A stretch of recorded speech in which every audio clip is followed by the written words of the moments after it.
Presentati stamani presso Villa Genuardi le giornate FAI di primavera che si svolgeranno il prossimo 23 e 24 marzo.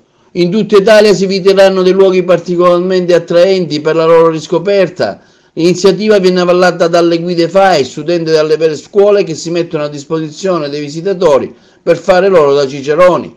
La mission del FAI è quella di tutelare, conservare e valorizzare il patrimonio artistico, naturalistico e paesaggistico del nostro paese. Ad Agrigento i luoghi FAI scelti sono il giardino di Villa Genuardi e a Naro la chiesa del Santissimo Salvatore, conosciuta anche come Abbatia. Il 23 e 24 marzo abbiamo la 27esima edizione delle giornate FAI di primavera, un evento nazionale che noi in Agrigento, nella provincia di Agrigento, ogni anno abbiamo fatto e abbiamo avuto grande riscontro. Quest'anno coinvolgiamo 13 comuni, abbiamo 46 beni aperti perché le istituzioni pubbliche, religiose e anche i privati ci hanno permesso di visitare i loro beni e apriranno le porte con bellezze stupende che avremo l'opportunità di vedere, di visitare, e questo è fondamentale perché lo faremo attraverso i nostri giovani apprendisti ciceroni. Abbiamo quasi 800 giovani apprendisti ciceroni che sono in corso di formazione tra i volontari FAI e i loro docenti.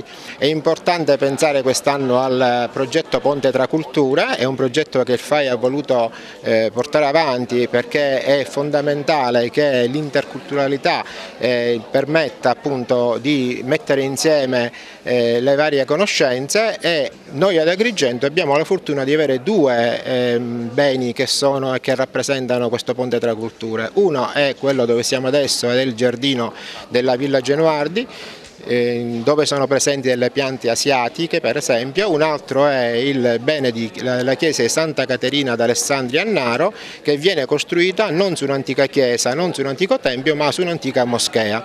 Questo è stato molto importante e molto bello per la nostra delegazione. Quest'anno abbiamo rilevato la presenza di numerosissime scuole ad Agrigento e in provincia. Sono circa 30 gli istituti scolastici con più di 500 apprendisti ciceroni che quest'anno collaboreranno alla realizzazione delle giornate FAI di primavera.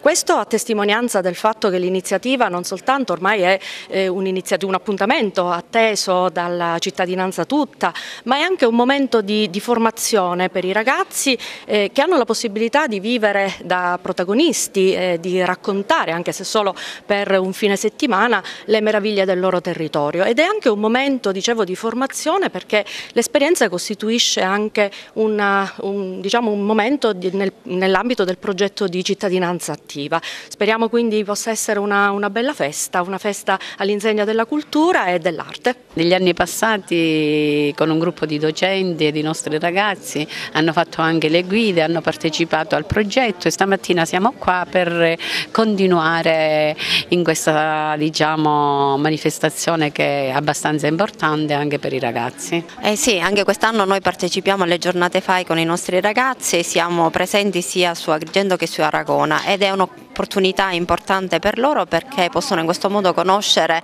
anche dei monumenti o comunque delle zone che effettivamente per loro erano completamente sconosciute. Anche il Comune di Naro tra i luoghi FAI di quest'anno? Sì, una grande soddisfazione per il Comune di Naro mettere la chiesa di Santa Caterina in una delle due chiese che rappresentano il FAI quest'anno. È un grande orgoglio, una grande promozione per Naro. Santa Caterina rappresenta sempre un colloquio tra culture diverse perché Santa Caterina viene edificata su una vecchia moschea araba.